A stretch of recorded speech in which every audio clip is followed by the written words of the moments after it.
your internal questions will be mainly based on the topics that I have touched up in the first 3 units. All right. So it shouldn't be too taxing for you, but let me try to finish. Okay, I'll share the slide with you. Just let me know today if you can see my slide. Okay. Yesterday, I don't know for what reason you couldn't see it. Can you see my slide now? Okay. So without wasting much time, let me finish as quickly as possible today. Okay. So yesterday we started with what ethics was, all right, and we moved on. We came on to the branches of ethics, where I mentioned four: descriptive ethics, meta ethics, normative ethics, and applied ethics. All right. So as I said, you can have a short note question on this. So descriptive ethics. See, actually, the order should come like, meta ethics, normative ethics, descriptive ethics, and then applied ethics. Maybe it can be put this way. So meta ethics is actually meta ethics is a title given to that branch of study in ethics where you explore the origins, the nature, and the scope of ethics. Why did a particular set of norms come into existence? Where did they originate from?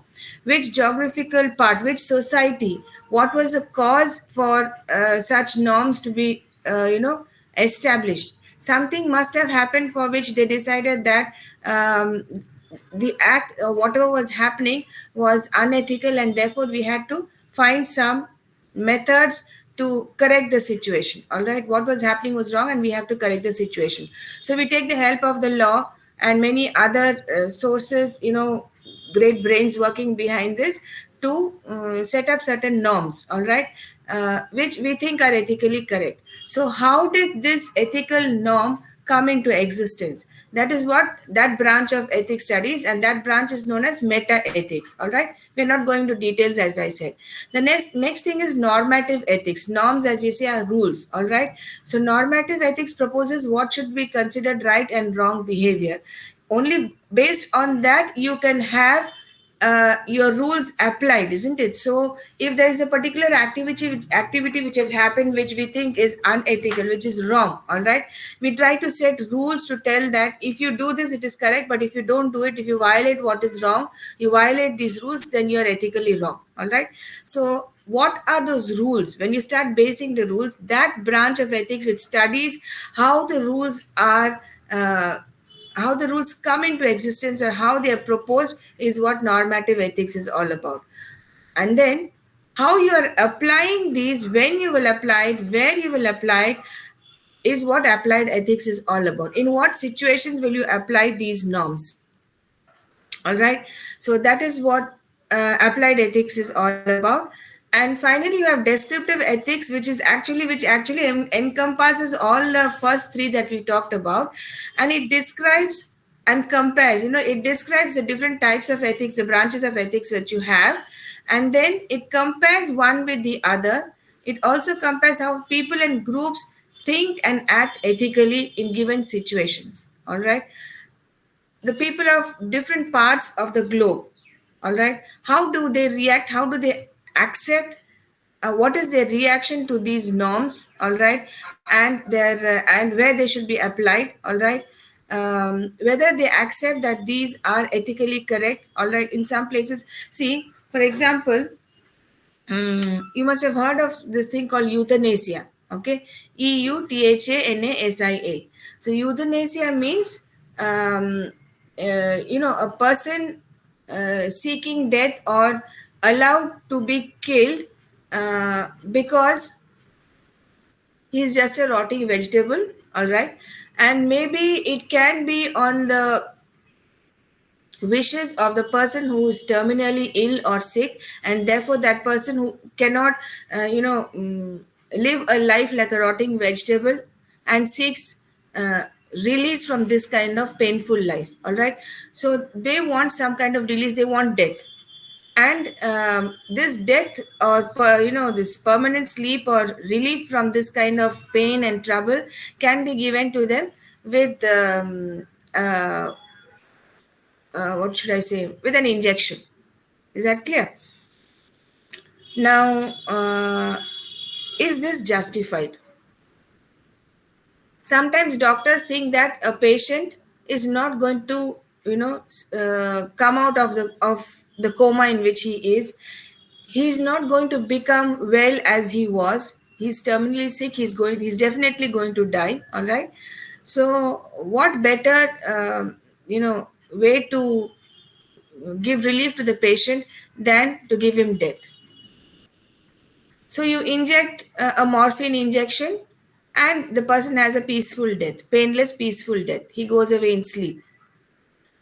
Now, how far is this ethically correct? This euthanasia is a very favorite, was at one time, I don't know if it's still a favorite topic for debate. All right, because the thing is that you don't give life. Doctors, doctors bring forth life, but they are not life givers as such, isn't it? There is some other force that is bringing you onto earth. All right. Now, are you or doctors or the patient itself in a position to seek death as relief when they did not seek birth within quotes? They didn't ask to come, they were sent. All right. So how can they ask to be, put to sleep? Is that ethically correct? All right. Now, in different parts, in most parts of the globe, euthanasia is not accepted, but it is accepted in a very few places. I can't remember the names. In a very few places, euthanasia is accepted by the law. In some countries, it is accepted. Maybe not even all the societies of a country will accept it. Some particular societies accept it. All right. So for them, if they find that somebody is very, terminally ill, very sick, or the patient itself seeks to be put to sleep like that, then it is ethically right to give him a morphine injection and finish him off. But in most parts of the globe, this is not allowed, again, because one thing is religion has an important role to play there. Secondly, the law of a country decides that nobody is in a position to take his own life, because suicide is criminal. Also, nobody has the right to take another person's life. It's a kind of murder. Euthanasia is considered a kind of murder, so it is unethical. So, if some rules and norms are accepted in some places and applied, they may not be accepted and applied in other parts of the globe. So, a comparative study of all these norms, of all these branches of ethics, is what descriptive ethics is all about. And sadly enough, because ethics is so debatable, what is right, what is wrong, what is right for you may not be right for me, what is wrong for you may not be wrong for me. If I can steal and make my life, make my living, then that is good for me, but for you it is wrong. The same thing applies to the concept of aesthetics or beauty. What is beautiful for you may not be beautiful for me. So when these differences of opinion arise, it is very difficult to come to a conclusion or a unanimous decision as to what is right and what is wrong. Perceptions differ, that is the main cause. All right. And that is why no unanimous conclusions or what should I say, decisions can be arrived at. So descriptive ethics studies all these things through meta ethics, through normative ethics, through applied ethics. All right. Recently, a relative's daughter told me she joined a law firm in Delhi, and she says that women do not have to pay the bus fare in Delhi. She said, I didn't know about it. So when I was going to pay for it, the conductor told me that it's free for women. Now, is that applicable in Kolkata? Why is it not applicable? Why is it applicable there? So meta ethics will come into play there. What is it will explore the origin. Why was such a kind of rule imposed or allowed or is being practiced in Delhi and not in other regions of India? What is the nature? What is the scope of this kind of rule or normative ethics? Now, apparently, after that, what was the girl's name? I keep forgetting. It's coming to my mind. The rape case. The girl's name begins with N. What's that girl's name? Uh, After that rape case, I think, oh, and she also said one more thing. There is one police official or an army official in every bus, all right, after that rape case happened. So we don't have that in Kolkata. I don't know if it's there in Tamil Nadu, if it's there in Kerala. Now, this kind of a norm or rule came up because it was necessary in that part of our country, all right, and it is being applied. So that is what these four branches of ethics deal with. Now, I'm not going into too many details. Okay. The next one is theories of ethics. All right. Now, again, here, just like the branches, you have theories of four theories of ethics. The first one is utilitarianism. The second one is justice. The third one is rights. And the fourth one is egoism. All right. Now, among these, utilitarianism is what is very important or relevant for you because as the word suggests, utilitarianism comes from the word utility, which means benefit. All right. So, utilitarianism deals with the concept of doing maximum good for a large number of people at a given point of time. Doing maximum good for a maximum number of period at a given point of time. For example, as engineers, let's take up the example of civil engineers. They build a bridge or they build a flyover, all right.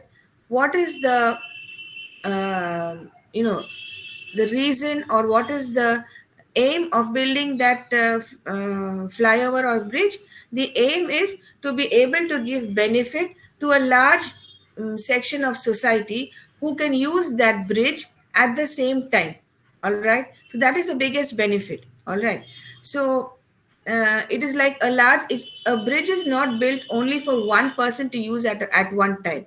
A large number of people can use that bridge at the same time, all right, and that is the net benefit that we get. So that is utilitarianism, getting maximum benefit out of something at a given point of time. A large number of people getting maximum benefit out uh, of any kind of utilitarian thing, useful thing. A school is built not only for rich people's children to go to. A school is built keeping in mind that ideally it should be that children from all walks of life will be able to attend school and get education equally.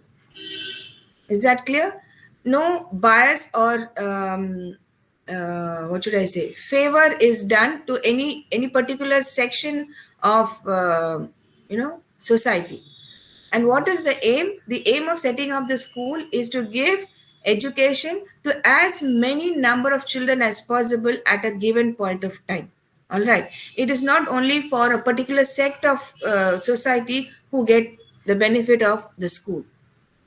Another example is of a hospital. A hospital is built or set up keeping in mind that maximum service will be given by doctors to a large number of people at the same time. It's not only one doctor attending to one patient or a particular class of patients in that particular hospital. Even if it's a specialty hospital, the doctors will attend to all the patients who have that special ailment, all right, and they will not be what should I say, disqualified on any particular grounds. So the net benefit is that all patients, all sick people will get the benefit of the hospital. Is that clear? So that is what utilitarianism is about in a nutshell.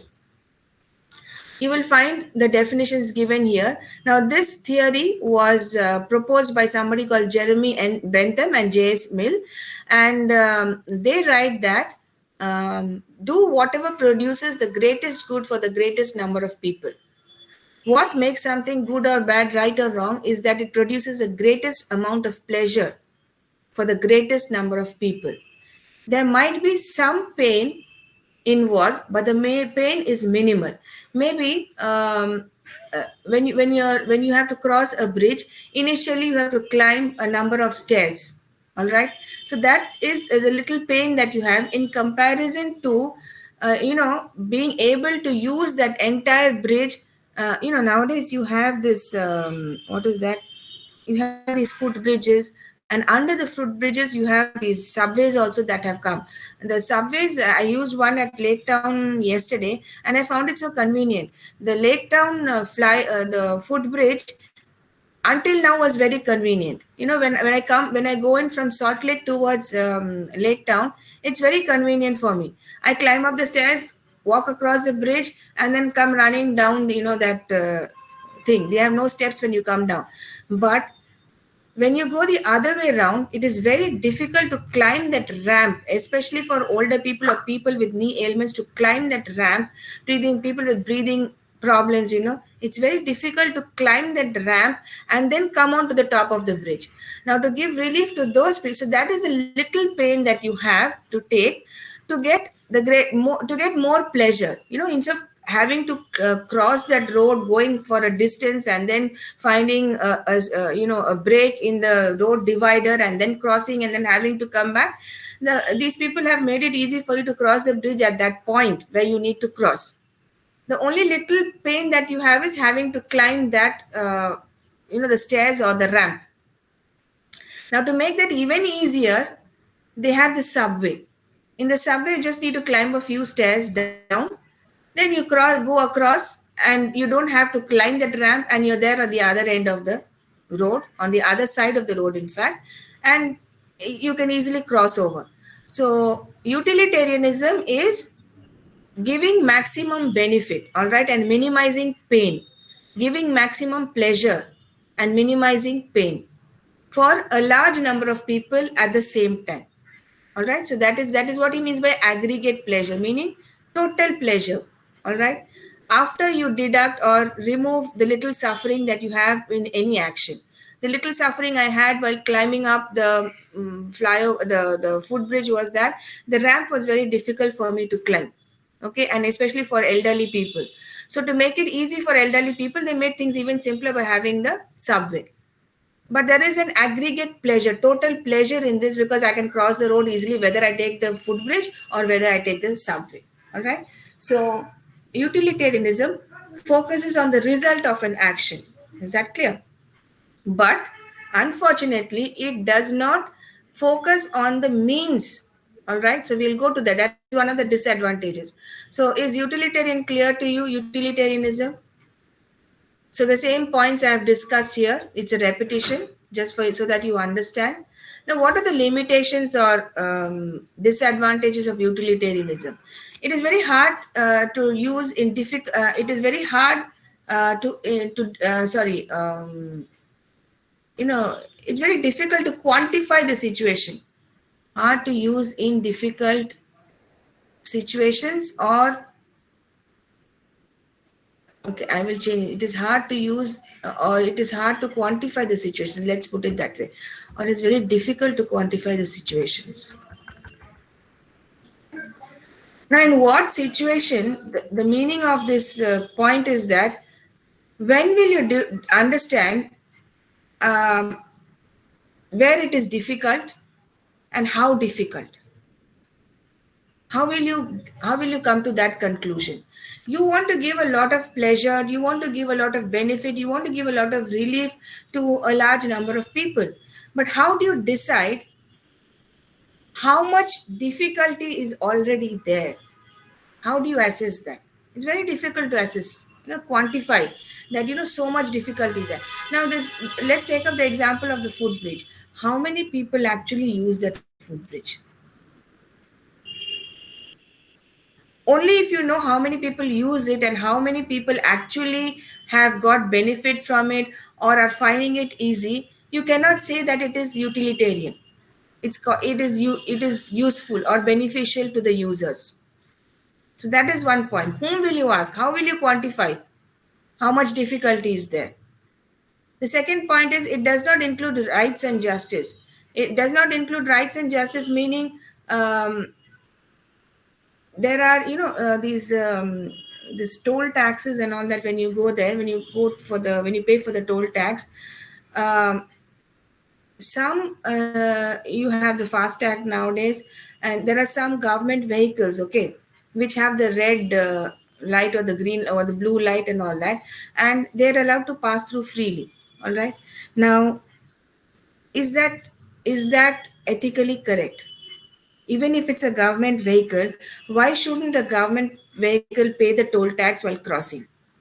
Why should the toll tax be taken only from common people? Why should they be, uh, you know, allowed to go free without paying for the toll tax? Is that justified?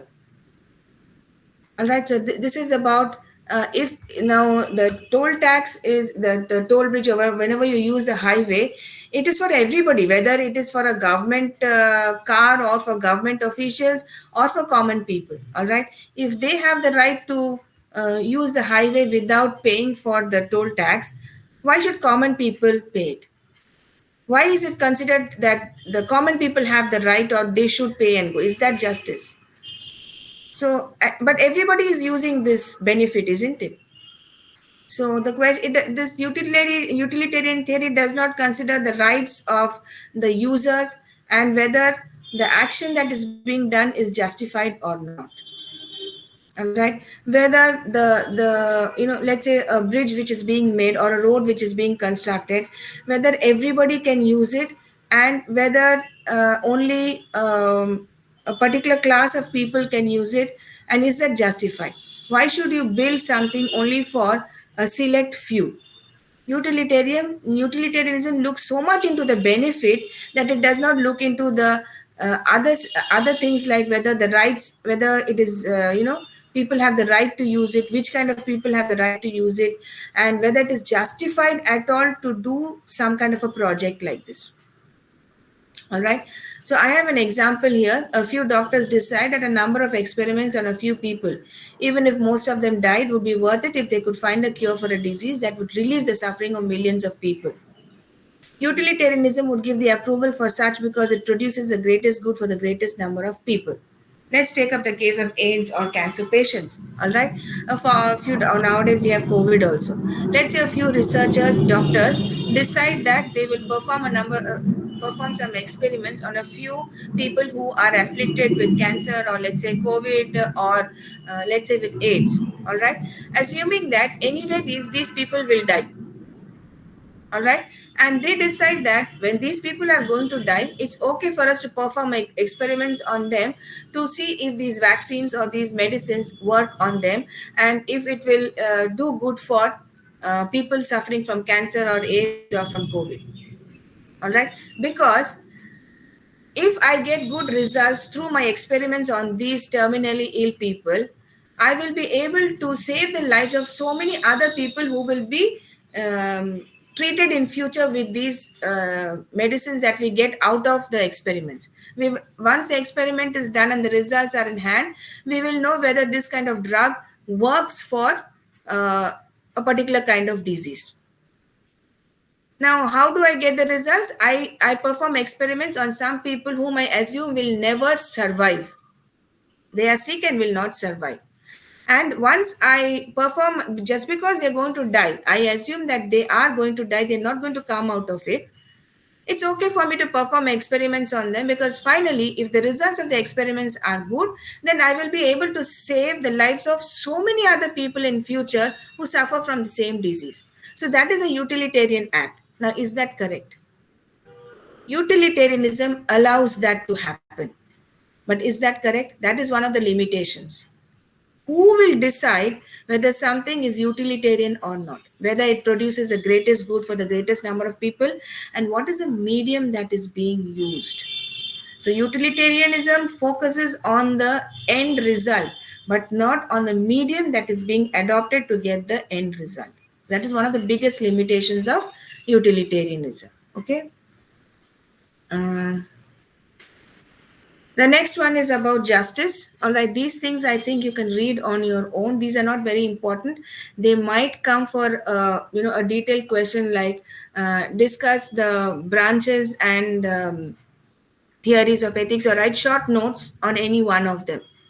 Okay, so justice is about very quickly, if you see, the application of rules, policies, or laws that apply to a society or group. All right, and it mainly looks into, it overrides utilitarian results, because it does not look into just doing good just like utilitarian theory, or it looks into doing good, focuses only on doing good. But the justice theory looks into seeing that whatever good you're doing is justifiable. All right, that is the main aim of the ethical theory, whether what you're doing is justified and whether it is being uniformly applied to all sects of society. All right, so it focuses on the benefit of the action. Will everybody get the benefit of the utilitarian act? That is what justice theory is all about. The rights theory, the next one, is about a person's fair claim or entitlement to something. The law of our country gives us legal rights. We have legal and moral rights which enable us to seek protection if we have been treated unjustly. We have a right to claim for what is ours. All right, and it allows a person to freely pursue certain actions without interference from others, because the person has the right to claim for what is his. He need not wait for another person's interference to tell him that no, no, you should not do this, or you should do it. What the person thinks the law of a country has stated, based on that he will fight for his rights. That is what the ethical theory, the third ethical theory on rights is about. Okay. um, that is there are like the next one is on the egoism theory. Again, this was proposed by Ayn Rand and Adam Smith. And what is the the in a nutshell, what egoism is all about? Ego means I. All right, so egoism theory is about fulfilling your self interest. Self interest is the key word here. So the basic principle of egoism is fulfilling one's self interest. All right, um, which means that one should choose an action which most realizes or conduces to one's own self interest, which in other words means you will choose an action which which will help you to realize that that is good for you, for you, for me. I will do something because I understand that it is good for me. I realize that it is good for me. It is in my self interest. All right, so the question is it always okay to consider the self interest? Isn't it bordering on selfishness? Is it always okay to consider this fact that whatever I will do is to fulfill my own self interest, my own needs, my own in what should I say, benefits? I will only look into what will give my benefits and ignore doing good for others or what will give others benefit. All right, so self interest is bordering on selfishness to some extent. All right, so where will you draw the line here? That is what the egoism theory will tell you, that to what extent you can look into your self interest and at what level you should also consider the interests of others. You should draw a balance between both. All right, otherwise if people are always thinking about themselves, there will be conflicts, there will be chaos. All right, everybody will only try to pursue their own interests, and they will not consider other people's well-being. Is that clear? So, there are two types of egoism that we talk about here in the egoistic theory. One is individual ethical egoism, which judges actions only by the effects on one's interest, my own interest. Whatever happens, I am the individual, and I will decide whether something is good for me or not. All right, and you try to ignore what other people have said about your, about fulfilling the I, the ego. All right, you don't consider that. And universal ethical egoism it means it includes the interests of others when you are considering your own self interest. You are also considering the interests of others, because if you consider the self interest of others, it can help you, uh, it can help you think about how you can pursue your own self interest. It will be good for you. For example, when you have placements in colleges, we often have practice sessions for the PI sessions and the mock group discussions, GDs.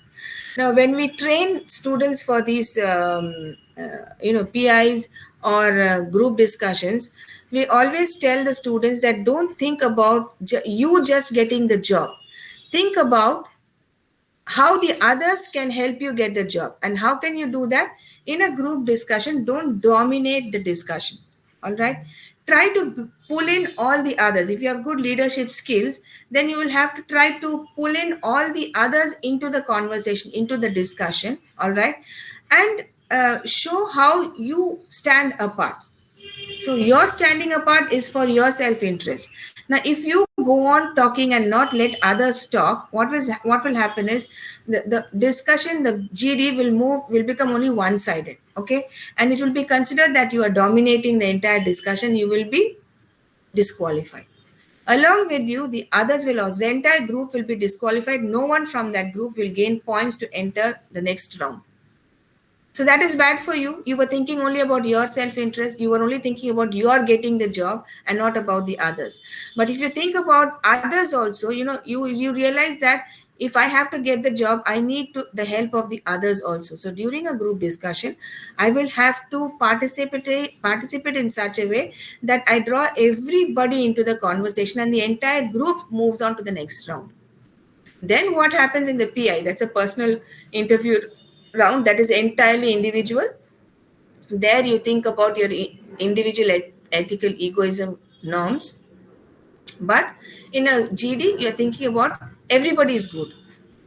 It will be good for me only if the others do good. That is what the universal ethical egoism theory is all about. Okay. Um, the other slides are not very relevant. Now I will move on to the last part of, this is a third unit. See, we talked about human values. We talked about values. We talked about ethics. Now I'm drawing you onto profession because I'm going to take you onto professional ethics because that is what your paper is all about.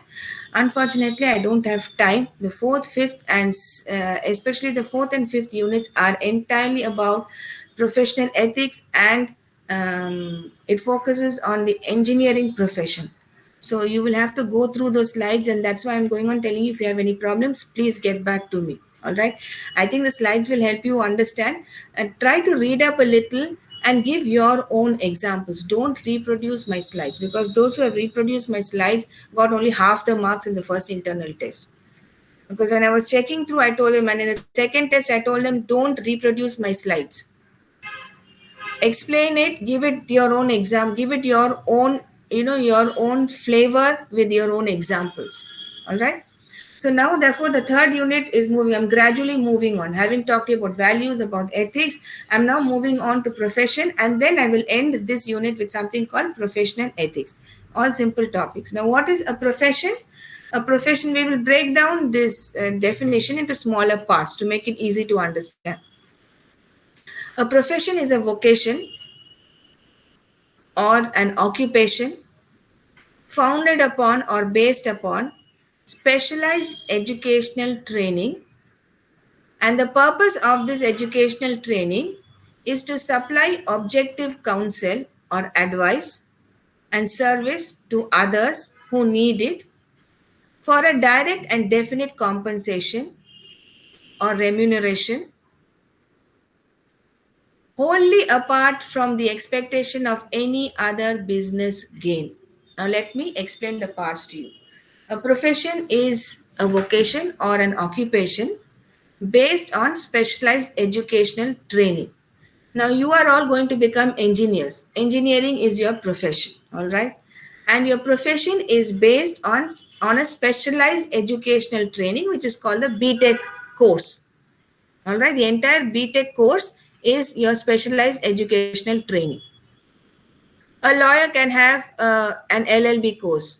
A doctor can have an MBBS course. All right, one who wants to become a teacher can go through a specialized training or educational training, which is the BEd course. All right, so for every profession, you need to have some kind of a specialized training. All right, for engineers, it's the BTech. All right. Now, what is the purpose of this BTech training or course? It is to help you supply objective counsel. What is the meaning of objective counsel?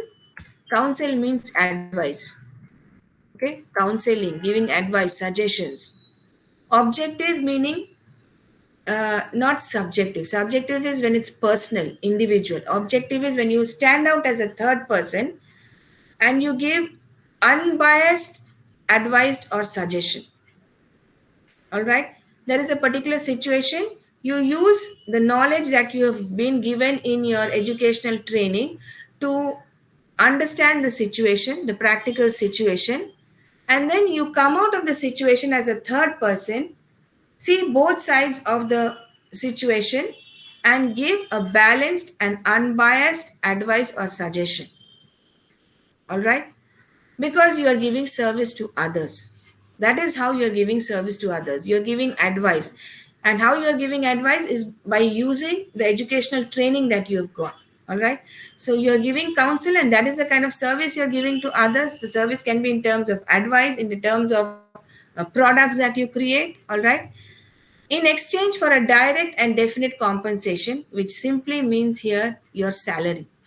For the advice and service that you're giving to others, you are given a compensation in terms of salary. Apart from which, you should not expect anything else, any other payment. If you're expecting any other payment, that is unfair, all right? And it can move on to the area of bribes. Is that clear? So in the future topics, we have a topic on bribes and gifts. All right. So I'll just discuss that. Since I just took up that thread here, I will explain it to you. When is a bribe, and when is a gift a gift? All right. Now, a gift is something that is given to you in exchange for some kind of service or advice that you have given somebody who needs it in your profession. If you are a civil engineer and somebody calls you, engages you to give a report, a soil report on a particular land that he has, so that whether he can build, it is possible to build a house, whether it's feasible to build a house, let's say a 10-story building in that land. Now you call a civil engineer, you pay him money for it, and he does a soil study based on the educational training that he's got, the studies that he has done, and he gives you a report saying whether it is possible to construct, the soil is strong enough to construct, for you to construct a 10-storied building there or not. If it's not 10-storied, how many storied buildings? And you pay him money for that service that he has done to you. All right. Maybe during Diwali, or because he has done this for you, you paid him his remuneration, and you give him a box of sweets, or you give him a calendar, or you give him a cup with the logo, a pen with the logo of your company, something like that. That is a gift that you give. Now, when you give a gift, the person who receives a gift does not actually expect something from you. That is why it's a gift. It comes as a surprise, and it's actually a thanksgiving from the person who gives the gift. Now, when does this gift and therefore the value of the gift is always very small. Usually that is how it should be. But it becomes a bribe when the value of the gift becomes large, big. All right. And when the taker of that gift expects the gift, when the expectation comes, the gift becomes a bribe. I'm doing this job for you. All right. You will give me my fees, but beyond that also, you will have to give me something more. This happens when tenders are being passed and all that. I'll pass your tender. For that, you have to give me an extra payment. I'll make sure that your tender is passed. So that is not a gift, that's a bribe, because the taker expects that bribe. In the case of a gift, suppose the person who passes the tender comes to you during Diwali, or even otherwise after the tender is passed, he comes to you with a big box of sweets and dry fruits and fruits and he gives it to you, that's a gift. Whereas the bribe will be 10 times more the amount of the gift that he has given to you, and you usually take it, it's an underhand deal. It's done behind closed doors. It's secretive. Whereas a gift is not something that is a secret, it is given openly. Is that clear? So that is where the difference between a gift and a bribe is. And in any profession, for the service that you give to somebody in society, you will only take you will take an amount that is due to you or befits the counsel or advice you have given them. Not more than that. You should not expect anything more than that, because it becomes a business game. You're looking forward to a profit. Exactly. So that is what a profession is all about. There's another definition here. Roscoe Pound defined a profession as a group pursuing a learned art as a common calling in the spirit of public service. This is just a definition that I picked up. The first one, it's almost similar to the first one. The same meaning is there. The first one can be broken up. It can make things easy for you to understand. The next one is, who is a professional? When you talk about a professional, it's a job or occupation. A professional refers to a person or a member of a profession, all right, who works to earn a living from a particular professional activity. So that is a professional. Professional, therefore, refers to a person who is involved in a profession. And what is professionalism? The manner in which a professional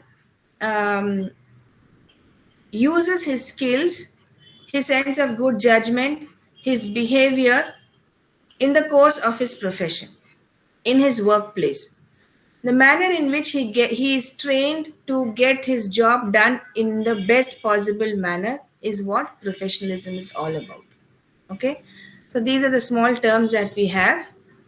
The next thing that you have, the last topic that we have here is now professional ethics, and that is why after this we plunge into engineering ethics, because engineering is a profession that you are in.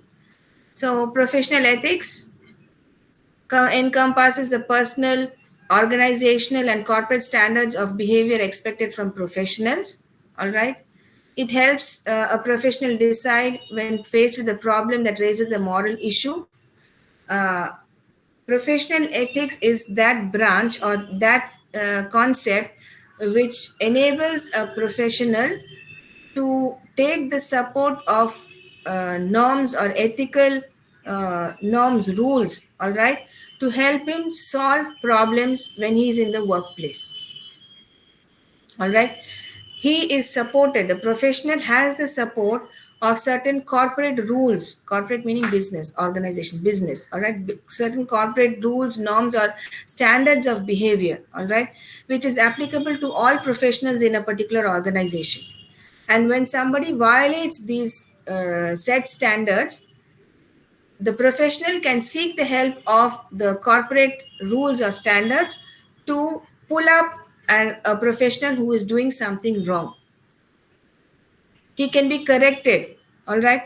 It's not that a professional can just say, you should not be doing this because you're wrong and this is the punishment you will get. No. What he is doing wrong, he will first have to understand how. He will have to fall back on the vision, mission, the corporate standards of the organization, the norms of the organization. All right.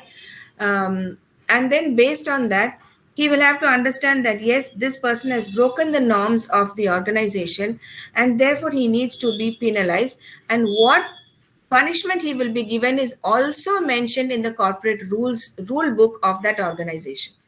So he will take the support of that and then penalize the professional. He cannot somebody cannot penalize another professional just on his whims and fancies. All right. So the standards of ethical conduct can include competence, whether you're good enough in your work, you're competent enough, you have the skills, you have the ability to work effectively. All right. You are productive. That is what competence is all about. Confidentiality, very, very important. We have one of these topics in one of the following chapters also. All professionals need to be careful about the information that they divulge to people within the organization and outside. So confidentiality and integrity is being faithful, loyal, all right, trustworthy. Okay, so confidential and integrity are two important ethical conducts that any professional should practice in his organization or workplace, and remaining objective in any kind of a situation. You should not take sides with anybody, then it becomes subjective because you are biased. You have a particular reason why you're taking the side of a person. You could have a friend with you who is uh, let's say not coming to work on time, not submitting his work on time, and you are supporting it because he is your friend. And when you are asked to judge the situation, you take his side and say that it's okay, nothing is wrong. You try to cover up for him. That is not objectivity. You're being subjective. All right. You are getting personally involved with somebody else in the workplace, which should not be the case. You should step out of the situation and ask yourself, if he was not my friend and it was somebody else, what would I do? What would I say? Is he doing the right thing? So what should I do? Should I stand up because stand up for him because he's my friend, or should I, come out of the situation and objectively say that what he did was wrong and he needs to be corrected. Whatever action has to be taken must be taken. Just because he's my friend, he cannot be excluded or excused from any kind of action. All right. So that is not done. So that is what the next slide is, just a conclusion. Mm, do you have any questions as of now? Any questions? Any queries? Because I rushed through the first 3 units. Okay. You will have these 3 units for your internal test, which is, I think, on 11th. I'm not sure the day about the date. For 20 marks. All right. The questions are very obvious. Okay. You know what human values, ethics are. What are the sources? Utilitarianism, what are the branches, it's all there in the slides. And about the relevance of professional ethics, what is a profession, what is professional ethics all about, what is its relevance. These are the kind of questions that you can get in your exam. Maybe I will take up one or two of these statements, like, values are enduring beliefs.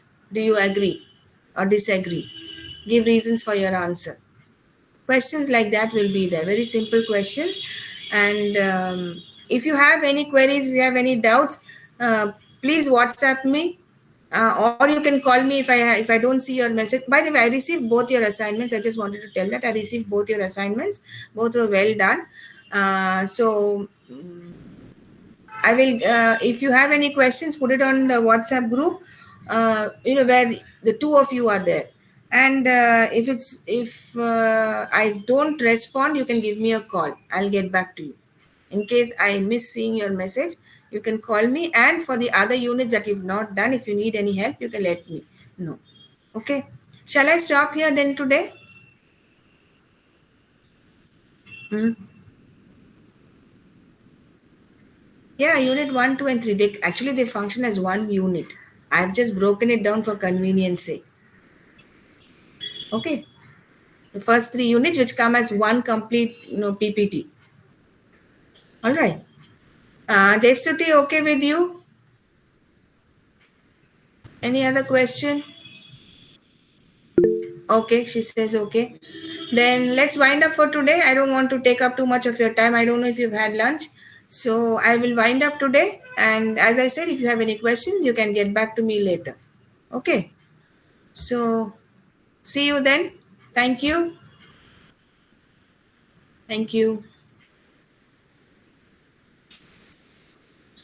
You can leave. Yeah.